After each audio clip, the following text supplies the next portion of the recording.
Terra Mara, anticipazioni delle puntate in onda dal 18 al 22 luglio. Dopo il matrimonio, Zuleia parla con Gulten e sfoga il suo dolore per essersi sposata e per non aver ricevuto risposta da Yilmaz alle sue lettere. Poi Zuleia si sente male e Demir viene a sapere che è incinta, per cui la abbraccia felice. Il direttore del carcere dove si trova Yilmaz riceve da un Kar l'ordine di distruggere tutte le lettere che questo ha scritto a Zuleia. Inoltre gli dice che non è più sotto la sua protezione. Mentre Yilmaz è dal direttore, arriva una telefonata di Zuleia che vuole parlare con Yilmaz, ma lui nega il permesso. Yilmaz, riconosciuta la voce di Zuleia, cerca di strappare il telefono dalle mani del direttore, che per questo lo fa punire. Intanto un Kar che ha scoperto la telefonata intima a Zuleia di dimenticarlo se lo vuole salvare. Il giorno del processo di Yilmaz, il suo avvocato non si presenta e lui viene condannato a morte. Lo stesso giorno Zuleia va alla visita ginecologica e viene annunciata a tutti la sua gravidanza. Un Kar viene avvisata della condanna a morte di Yilmaz e Gulten, che ascolta la conversazione, lo riferisce a Zuleia, che furiosa accusa la suocera di averle mentito. Allora un Kar la fa parlare con il suo avvocato, che le assicura che lo salverà. Un Kar però proibisce a Zuleia di incontrare Yilmaz. Sebahattin, dopo aver visitato Zuleia, le dice di conoscere la sua storia con Yilmaz e che la vuole aiutare. Infatti le procura il biglietto per Istanbul e le dà appuntamento per le 11, quando un suo amico l'aiuterà a fuggire mentre lui distrarrà Demir.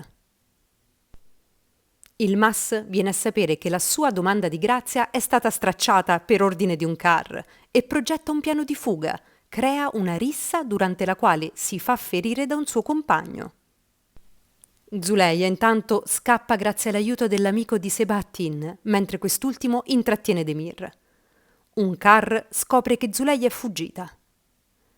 Mentre Yilmaz, ferito, viene soccorso dagli agenti e portato in ospedale, un Kar informa Demir della fuga della moglie e, arrabbiatissimo, esce per andare a cercarla e riportarla a casa. Quando Zuleia, giunta a Istanbul, si reca nella prigione, viene introdotta nella stanza del direttore, dove trova ad aspettarla Demir. Demir, mentre aspettava Zuleia, ripensava a quando Yilmaz gli aveva rivelato che lui e Zuleia non erano fratelli ma fidanzati e Demir si era impegnato a proteggerla. Quando Zuleia vede Demir è sorpresa ed impaurita, mentre Demir, arrabbiatissimo dopo una discussione, le proibisce di incontrare Yilmaz. Quando Zuleia, disperata, insiste per vederlo, Demir si infuria e la schiaffeggia e le dice che se insiste Yilmaz morirà. Più tardi, mentre sono in un ristorante, Demir le dice che ora che è sua moglie deve dimenticare il fratello. Se vuole che lui lo salvi si deve comportare come conviene alla moglie di Demir Yaman, obbedirgli e pensare solo a lui e al bambino. Un Kar intanto sospetta che Gulten tenga i contatti tra Zuleia e Yilmaz e anche se lei nega lo riferisce a Gaffur. Gaffur, arrabbiatissimo, va da Gulten e la sorprende mentre sta bruciando le lettere che Zuleia ha scritto ad Yilmaz e che lei non ha mai spedito. Gaffur riesce a salvarle dal fuoco uno stralcio di lettera compromettente, quindi la picchia e le intima di non rivelare nulla a nessuno, mentre lui trattiene la lettera perché può essergli utile in futuro. Yilmaz è ricoverato in ospedale e prima di essere ricondotto in carcere riesce a fuggire dalla finestra del bagno. Demir rassicura la madre che Zuleia non fuggirà più e che Yilmaz è stato accoltellato in carcere, ma che lui non gli aiuterà più e non gli fornirà un avvocato per difendersi. Poi Demir chiede a Zuleia chi l'ha aiutata a fuggire, visto che lei non aveva né soldi né mezzi. Lei sostiene di aver fatto tutto da sola e di aver rubato i soldi a lui. Demir allora le dice che non deve più farlo e che lui le darà tutto ciò che vuole. Demir viene avvisato della fuga di Yilmaz e si reca dal comandante della prigione e gli raccomanda di trovarlo al più presto. Il comandante lo avverte che sicuramente Yilmaz cercherà di arrivare ad Adana e alla tenuta. Sermin, che mira l'eredità di Demir per la figlia che attualmente studia in Europa, si fa preparare da una donna una pozione che, fatta assumere a Zuleia, la farà abortire. Sermin ci prepara un dolce da regalare a Zuleia, ma Sebahattin, ignaro di ciò che ha fatto la moglie, lo trova e lo mangia, facendola infuriare. Durante la notte Sebahattin si sente male con forti dolori addominali ed essendo medico capisce che nel dolce era stata aggiunta qualche sostanza nociva. Sospettando della moglie, la obbliga a confessare che al dolce aveva aggiunto un ingrediente che avrebbe procurato un aborto a Zuleia e che lo ha fatto affinché la loro figlia Betul ereditasse le ricchezze di Demir.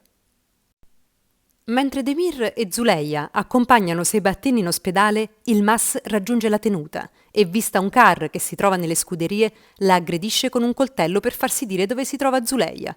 Ma un car gli dice che Zuleia ha lasciato la villa. Gaffur, che ha visto la scena, si avvicina di soppiatto e colpisce il Mas con un bastone e lo stordisce, salvando un car. Poi lo trascina fino a un furgone, lo carica e lo porta lontano dalla tenuta. Qui lo consegna alla polizia, dopo avergli detto che Zuleia è con un altro uomo. Gulten ha visto Gaffur trascinare il Mas e lo accusa di averlo ucciso. Lui le dice che lo ha fatto arrestare, poi la picchia brutalmente e le ordina di non dire nulla a nessuno, altrimenti la ucciderà. Demir si lamenta con Gaffur per come viene amministrata la tenuta, che è in perdita e lo vuole licenziare. Gaffur riferisce tutto ad un car che lo rassicura che manterrà il suo posto di lavoro. Gaffur medita di servirsi della lettera che ha recuperato dal fuoco per ricattarla se non lo salverà dal licenziamento.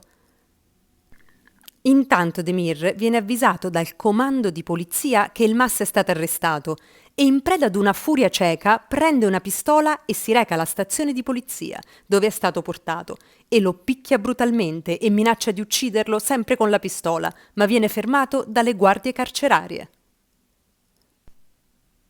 Quando Demir torna a casa, rivela alla madre che prima di sposare Zuleia, il Mas gli aveva confessato che lui e Zuleia non erano fratelli, ma erano fidanzati. Demir le dice che lui si è innamorato di Zuleia e l'ha sposata ugualmente. Unkar non gli dice di esserne già a conoscenza, ma gli chiede se il bambino è suo e lui le dice di sì. A questo punto Unkar gli racconta di essere stata aggredita da il Mas che voleva vedere Zuleia e che era stata salvata dall'intervento di Gaffur, che lo aveva consegnato alla polizia. Zuleia telefona di nascosto alla prigione e scopre che il Mas era fuggito e aveva raggiunto la tenuta, ma che poi era stato catturato. Zuleia accusa la suocerla per non averglielo detto e disperata minaccia di togliersi la vita, ma poi non ha il coraggio di uccidere il suo bambino. Il Mas viene riportato nella prigione di Istanbul, nella sua vecchia cella. Qui viene portato anche Veli e come il Mas lo vede, lo aggredisce e lo picchia e allora lui gli rivela che Zuleia è sposata con Demir. A questo punto scoppia una rissa generale e si inneschia un incendio dentro la cella. Alla tenuta, mentre Demir, Zuleia e Unkar sono a cena, alla radio trasmettono la notizia di un incendio scoppiato nelle carceri, in cui sono morti 4 detenuti, tra cui il Mas. Zuleia ascolta incredula, poi si accascia a terra svenuta. A questo punto c'è un salto temporale di qualche mese. È passato del tempo e Zuleia pensa ancora al Mas e prega per la sua anima. Zuleia ora vive solo per il suo bambino che sta per nascere ed è circondata dall'affetto di Demir. Ad Adana c'è una grande festa in onore di Demir, che è stato nominato capo del Dipartimento del Commercio, e Unkar si prepara per parteciparvi. Demir però chiede solo alla moglie di accompagnarlo, lasciando Unkar molto delusa. Poi Demir è con il suo amico Genco, al quale propone di diventare il suo socio in una nuova attività lattiero-casearia e lui accetta entusiasta. Che fine avrà fatto il Mas e cosa è successo in questi mesi di salto temporale? Restate sintonizzati sul nostro canale ed iscrivetevi per non perdervi nessun'altra anticipazione. Così si chiudono i riassunti e le anticipazioni delle puntate dal 18 al 22 luglio di Terra Mara.